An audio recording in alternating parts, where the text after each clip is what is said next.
Hardcore Lies. Hey guys, Rob from Georgia here with you. It is Sunday afternoon and I got a fill-in for the President James, our fearless leader. And it is still week 347, although it is the last day before Theme Week starts up. And of course it is Killer Animal Week, so look for my review on the wild beasts, some Italian goodness on Wednesday. So looking forward to this. But it is still 347, and so today is a fill-in. I bring you nolly but goodie from my life. It lives again, and here is the Scream Factory / Shout whatever box, and of course all the movies. Right, if you're not that familiar with this trilogy from Larry Cohen, the third one, we'll just go this way. The third one, Island of the Alive. From 87, I think. It Lives Again, the movie for today. And that was, of course, from 78. And the original film from 74. It's Alive. Now this is, I think you can find this on Amazon for like 32 bucks. Something to that effect. But it's this is a nice box. And the extras, at least on this film, there's no real extras other than a commentary from Larry Cohen himself. Of course, we know he died in last year, and so rip to him. And but this is a really nice box, boy. And I have a little bit of a tie-in to this. When I was a kid, well, two tie-ins that I remember. One as a kid, I remember when my parents, we went to the drive-in one night, and once the kid-friendly movie was done, I was supposed to go back to the back of the van and crash, and It's Alive came on. Well, I was peeking over the seat probably one too many times. I remember the infamous milk truck scene from the first film, if you're all familiar with that first film, and that movie sort of jolted me a little bit, at least what little I saw. But then in 78, and I can't remember, I'm sure I probably saw this film when I was 10, 11, whatever, on HBO. It was making its run back when HBO was a big thing, right? And but that movie gave me nightmares, mostly just because there's this one scene in particular. We'll get there. Help me to remember this. I want to tell this, but let's get some of this other stuff out of the way. So this is the beautiful Scream Factory box. Like I said, you can still get this thing on Amazon. It is a Larry Cohen film. It is a Larry Cohen trilogy, no less. And if you've recently listened to the 22 Shots of Moodz and Horror, they just had their top films of 1985. Another Larry Cohen film, The Stuff, got some love from 85, and that is episode 180 from the 22 Shots. And I do believe at least 2, maybe 3 people gave The Stuff some love. And you can, I may just drop the link down below. So some Larry Cohen going around these days, which is not a bad thing, right? I think he did The Q, The Winged Serpent 2, and he's done a few movies. This movie basically takes up after the original film leaves off. Let's just go through the cast right quick. Frederick, Forrest, freaking awesome, man. Apocalypse Now, love watching that guy. Him and Kathleen, Lloyd, they're the husband and wife who sort of take center stage in this film. And John P. Ryan reprises his role as Frank Davis. He was, of course, the father from the first film. And in light of the death of his son, the mutant baby, right? He is sort of, he's sort of going about helping others who he believes are going to also have be victims of having these types of children. And so he wants to help make sure, because there are other forces out there that want to basically just kill these children as they're being born. So there is a layered message throughout this trilogy about I guess just about life and how we cherish the complexities of pregnancies, and I mean it's a pretty multi-layered. It's got some depth to it across the trilogy, and it is a fun trilogy.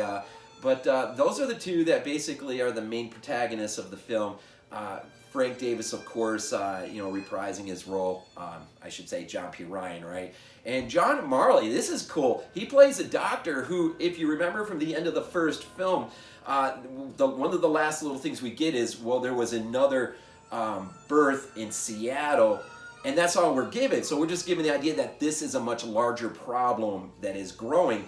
Well, Mallory, who's a doctor, he plays the guy that they were referencing to at the end of the first film. He is probably, I would say, our main antagonist, depending on what side of things you're on. It's a complex film, and but they are good though. It is a fun trilogy, and it's got a lot of continuity.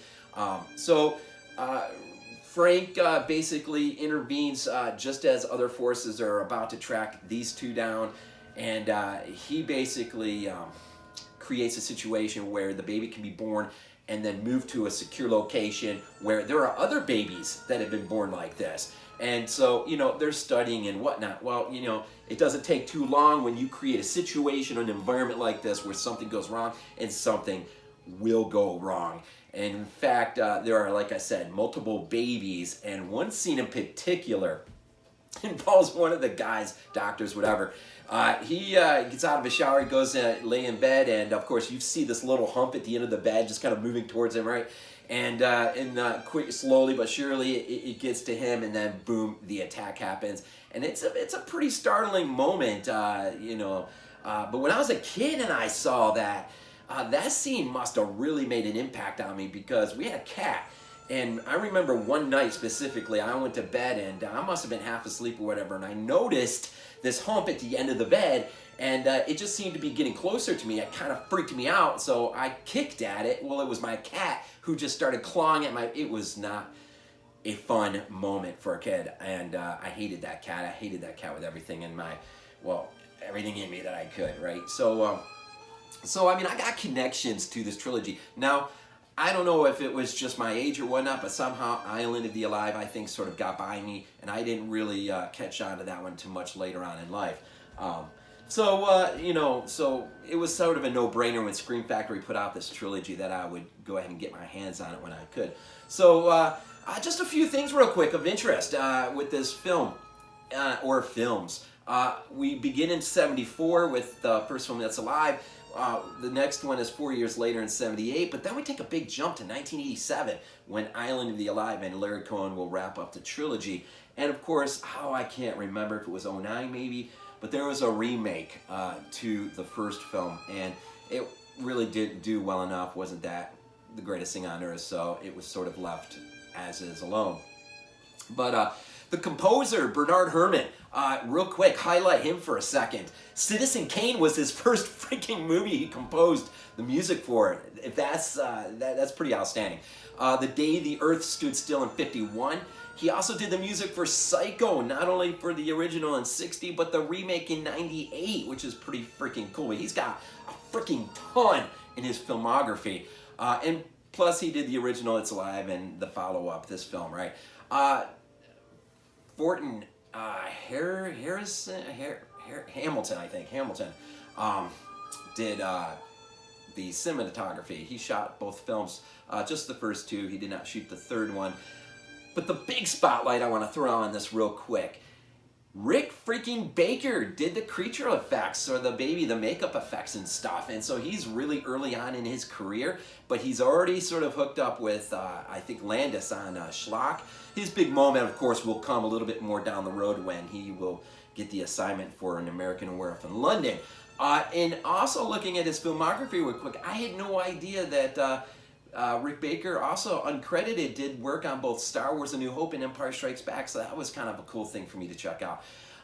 So Rick Baker, yeah, so you got Rick Baker in this thing, you got a freaking awesome composer, the cinematography is pretty darn good.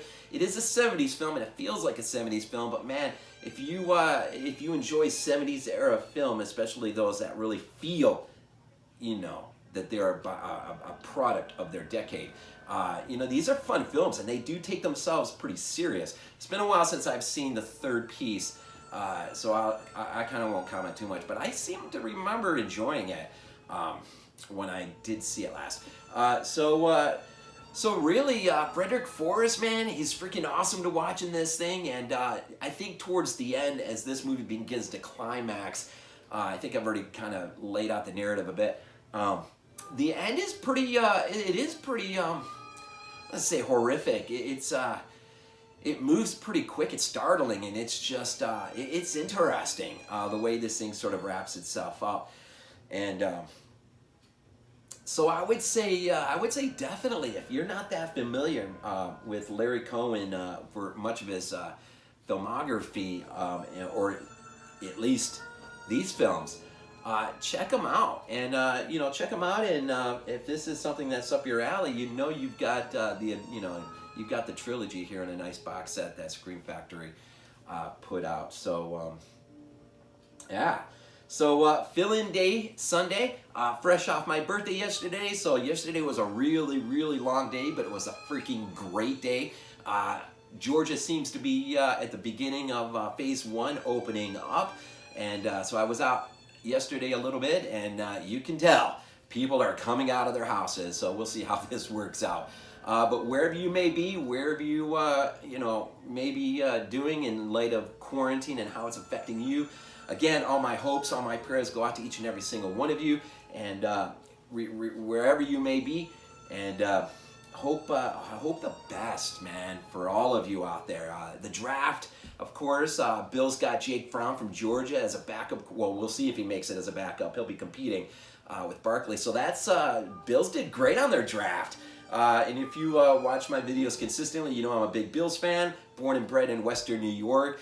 Many a day I remember sitting in Rich Stadium watching the Bills play, so I will always be a Bills fan, but I am a pretty hardcore Georgia fan as well. So that was pretty awesome to see a Georgia player get drafted by the Bills.